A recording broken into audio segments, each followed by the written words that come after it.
नमस्कार मित्र आणि मैत्रिणी, वेलकम टू माय चॅनल. सावळ्याची जणू सावळी. आजच्या भागामध्ये हे दाखवलं गेलं आहे की ते ताराचे वडील म्हणजे सुमोद तिथे आलेले असतात आणि अखेरकार भैरवी ताराला जबरदस्ती घरी न्यायचा प्रयत्न करत असताना तिथे सुमोद पटकन ताराचा हात भैरवीच्या हातामधून सोडवतो, सनकिनी कानाखाली भैरवीच्या मारतो.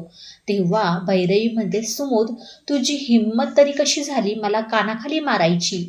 तोपर्यंत सुमोद म्हणतो, भैरवी जरा आठव, एकेकाळी तूही हेच केलं होतंस.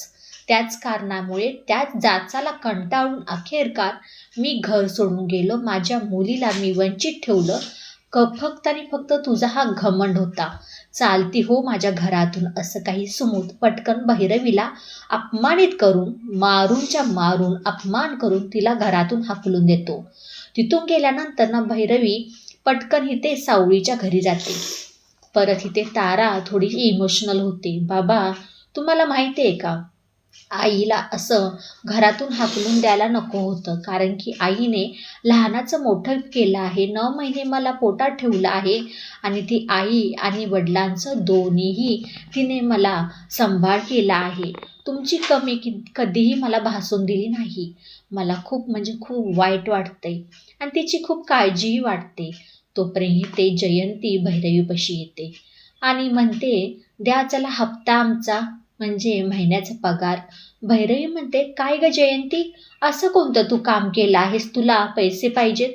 जयंती म्हणते, काय आहो, तुम्ही तरी म्हणला होता काम करू अगर ना करू, पण तुला महिन्याला पैसे भेटतील. इथे तावात तो भैरवी गेलेले असते सावळीचे घरी. सावळी तुळशीला पाणी घालत असते आणि पटकन ते भैरवी जाते, सावळीच्या हातातला तांब्या फेकून देते. सावळी म्हणते, माई तुम्ही काय करत आहात हे?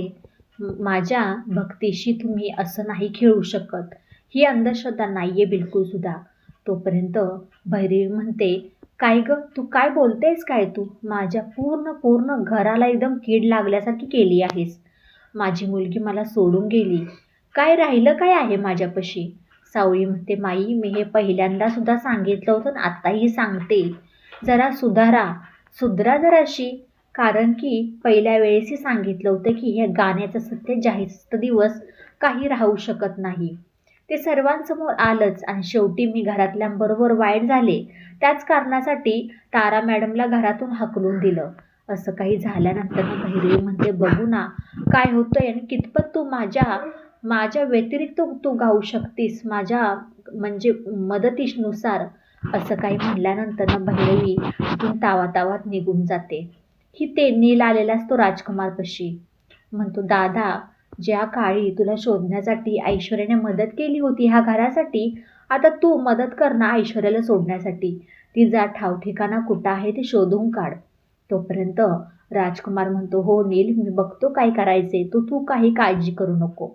अमृता नील तिथून बाहेर जातात आणि इथे राजकुमार पटकन इथे फोन लावतो की त्या ऐश्वर्याचं लवकरात लवकर काहीतरी बंदोबस्त करा, नाहीतर ती मला चांगलंच मला अडकवायला प्रयत्न करेल.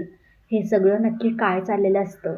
येणाऱ्या काही भागामध्ये सगळे काही असतात. बबलू, नील, सारंग म्हणजे सावळी, राजकुमार सगळे. तिथे ती पावडरीचा डबा घालतो. तो म्हणजे अमृताला जी ऐश्वर्या बाळ न होण्याचं औषध देत असतो तो डबा. नील दादा, हे बघा ना, जी आपल्या किचनमध्ये डब्बा होता ना, सेम तसाच आहे राजकुमार दादा. राजकुमार म्हणतो, आण बघू इथे. आणि राजकुमार पटकन म्हणतो, अगं हे तरी ऐश्वर्या अमृताला पावडर देत होती बाळ न होण्यासाठी. इथे सावळी पटकन हातातून पावडर घेते, थेट ती जाते देवा भाऊकडे. देवाने आणलेला असतो डॉक्टर, लॅबमधला तो चेक करणारा असतो तो, आणि म्हणतो की ही पावडर कशाची आहे तेवढी बघा. टेस्ट केल्यानंतर कळतं की अखेरकार ती पावडर असते बाळ न होण्यासाठी. हे सत्य सावळी घरातल्यांसमोर घेऊन येते. ऐश्वर्याचा पुन्हा एकदा सत्याचा खुलासा झालेला असतो. इथे पुन्हा एकदा नवीन सत्य सर्वांसमोर येणार असतं. राजकुमारचं नक्की सत्य काय असतं, की तो प्रत्येक गोष्टी ऐश्वर्याच्या सगळ्यांच्या समोर ऐश्वर्याचं सत्य खोटारडापणा हा सगळ्यांसमोर आणत असतो. नक्की ह्याच्या मागचं त्याचं कारण काय आहे. व्हिडिओ शेवटपर्यंत पाहिल्याबद्दल खूप सारे मनापासून धन्यवाद. आवडल्यास लाईक शेअर सबस्क्राईब करायला अजिबात विसरू नका. चला आपण भेटूया पुढच्या व्हिडिओमध्ये. बाय सगळ्यांना.